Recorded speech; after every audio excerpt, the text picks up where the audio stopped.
I ranted on him hard for that. Hard. There's some video about it, whatever. I mean, I ranted hard because I was like, what are you talking about, man? Because you got played. And here's what this is why I think you're going to vote for Trump. Is because you, much like me, much like many people, independent thinkers, not the sheep, realize we kind of got played a little bit. Yes. Michael Rappaport recently went on Patrick Bet-David's podcast and got destroyed. His entire argument, his entire talking points, all of them got absolutely destroyed, into the point where he was forced to admit that Donald Trump was actually the right choice for the past election and not Joe Biden. If you don't know who this is right here on the screen, this is Michael Rappaport, and he's been very, very against Donald Trump, very, very pro-jab. All the leftist talking points, all the anti-Donald Trump talking points that you can think of, Michael Rappaport has been representing about as passionately as he possibly could. And nowadays he's forced to, because he's going on shows like this and he's talking to people and he has, I guess, an ounce of common sense inside of his brain. He's forced to admit that he was wrong, that Donald Trump was actually the right choice. And Patrick Bet-David and his co-host forced him to admit that on this Patrick Bet-David Valuetainment show as well. And Michael Rappaport, like I said, was, I don't want to say he was pro-Joe Biden, but he was very anti-Donald Trump, which I think is a lot of people who voted for Joe Biden and a lot of the reason why Joe Biden got elected. But let's get into this clip from Michael Rappaport on the PPD podcast talking about why Donald Trump was actually the right choice instead of Joe Biden, and why Michael Rappaport actually regrets voting for Joe Biden, saying that he should have voted for Donald Trump because Trump was the right choice. Let's check this out. Because I will acknowledge that, that one thing about the Charlottesville that I ranted about. Yes. And I was wrong. But the both sides thing. Yeah, and I respect so irresponsible, and I respect the shit out of it. Wait, let me hear him out. Hang on, go a little bit more. What do you mean by that? You were wrong on that. No, because he said the both sides. There's good people on both sides, and when you see the full quote, that wasn't what he said, and I ranted on him hard for that. Hard. There's some video about it, whatever. I mean, I ranted hard because I was like, what are you talking about, man? Because you got played. And here's what this is why I think you're going to vote for Trump. Is because you, much like me, much like many people, independent thinkers, not the sheep, realize we kind of got played a little bit. Yes. Trump. I wouldn't. I understand that this guy is saying that he was wrong in not voting for Trump last election. I would not say that he's an independent thinker whatsoever. I think it's very popular nowadays to say that you support Donald Trump. We have even normies like Snoop Dogg and Meek Mill coming out and saying that they support Donald Trump. It's like, it's just a cool thing to do nowadays. Like it went from being really, really uncool to support Donald Trump to really cool to support Donald Trump recently. And I think that's why a lot of these people like Michael Rappaport are going on the Patrick Bet-David podcast and talking about how they were wrong to not support Trump and stuff like that. I wouldn't go as far as to say he is an independent thinker. Maybe he is. We'll see very soon. But I don't think an independent thinker could be as far deep as he was down the leftist rabbit hole. There's no way. Like, if you don't know who Michael Rappaport is, you should go watch some of his old tweets and old videos. The dude had absolute mental breakdowns on the Twitter timeline pretty much daily about the jab and about how horrible Donald Trump was and how mean his tweets were. Like, he's not an independent thinker, so let's not go that far. Trump ain't exactly the smoothest character. He's not Jesus Christ. No, but his policies and who he has around him are way better than what's going on there. And here's my final point. You see what's going on with the border. You see what's going on with the wokeness. You see what's going on with culture wars.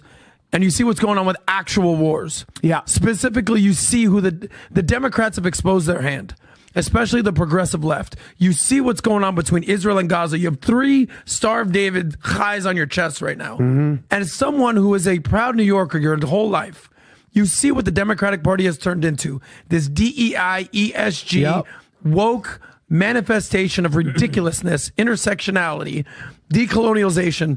You're looking at that and you say, you know what? As much as I can't stand Donald Trump, you said it. At least he's fucking normal. At least he doesn't want to turn my boy into a girl. At least he's normal. Well, yes. At least he doesn't want to turn my boy into a girl. Yeah. At least he's defending Israel, not the. And at the end of the. To be fair, I have to say it. I absolutely have to say it. I'm sorry. I can't allow it to be unsaid. I'm not going to say it too much for obvious reasons. But he's saying that leftists are supporting Palestine and not Israel. If we're being real, if you're a real independent thinker, you know that all sides of this country are sold out to China and to Israel. But can't go into that too deep for obvious reasons. If you disagree with that, you're just wrong. I'm sorry. I would love to argue with you in the comments, but you're wrong. of the day, I'm a reasonable person. Yeah. So like you said initially, I think I'm going to consider this. Oh, I'm considering it. Yes. But to pull that, well, I don't know, we don't pull levers anymore. Yeah. Actually pull that lever. Yeah, but pulling the lever for Biden. And then I'm going to tell you right now, I won't vote. I'm not voting for Biden. No. I'm not voting for Kamala. I'm not, But then you can't talk shit. And you need to be able to talk Well, shit. wait a minute. So you're saying, so for you, I won't vote for them. so no matter what, that decision is That ain't final. happening. Okay. No, I'm not. That's not happening. What? for I'm not Kamala voting for Biden. Kamala. I'm not voting Or for anybody. Biden. Well, but Mikey, what about Not anybody voting for else? them. What about Michael? listen, what about anybody Vinny, from what the he's left? saying is, Who? what he's saying There's is, nobody. I'm saying, like, Kennedy. what if Newsom or one of these cats pop up?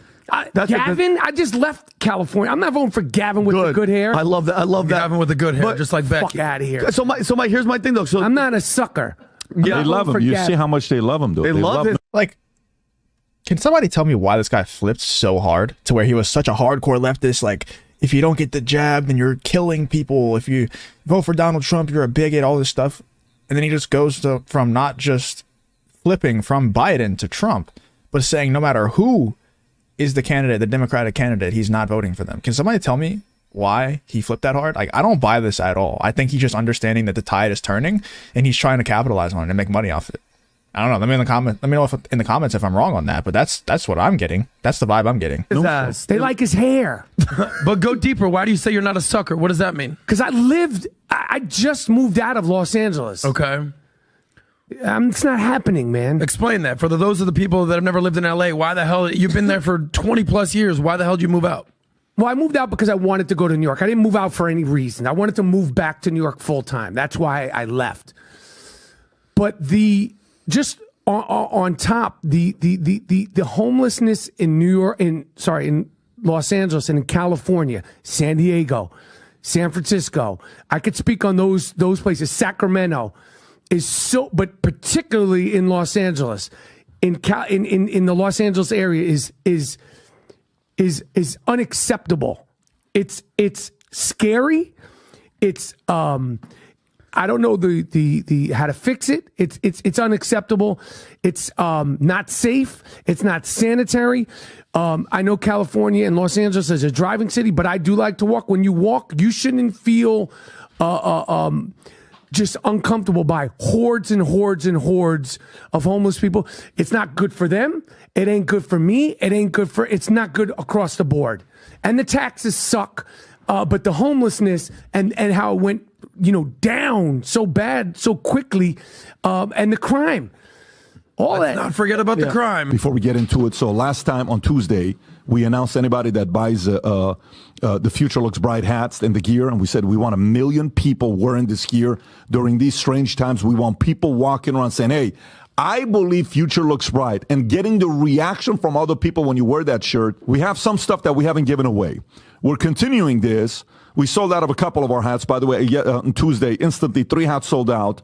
But anybody that buys any of these gears, Rob, can we show this on the camera so people can see it?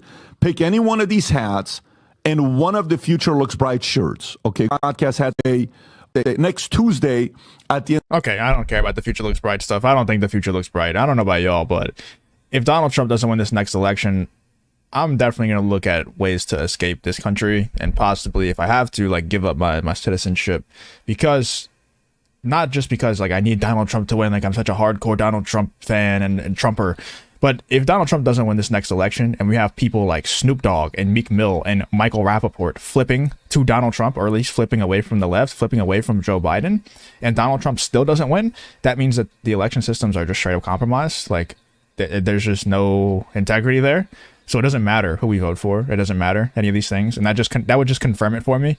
And that would confirm to me that very soon this country will be under the control of very evil forces. And they already are. It already is, if that's the case. But the hammer will probably come down on us pretty hard. And I want to get out before that ever happens. And if Donald Trump loses this next election, then that basically confirms it for me, that there is just no hope. The future doesn't look very bright in my eyes. But if Trump wins, then, it doesn't even have to be Trump. Replace the Trump name with literally anyone who is not on the left, who is not a Democrat, and who is not very obviously sold out to the establishment, like Nikki Haley or someone. So if it was Trump or Vivek, then that would be okay. That would give me a little bit of hope. Anybody except for them wins this next election, then I have no hope. And obviously Vivek can't win because he pulled his name from the running and endorsed Trump. So it would have to be Trump in this case. But if anybody except for him wins, then I'm probably going to get out of here because the future does not look very bright to me. But let me know in the comments. Maybe I'm wrong. I'm just a pessimist. I don't know. I'm normally not a pessimist. But in this case, it's just kind of the writing's on the wall a bit. Let me know in the comments what you thought, though, about this video of Patrick Bet-David and Michael Rappaport kind of going at it. And Michael Rappaport admitting that he was wrong about Donald Trump, that he was wrong for voting for Joe Biden, and wrong about all these meltdowns that he's been having on the Twitter timeline for the last few years.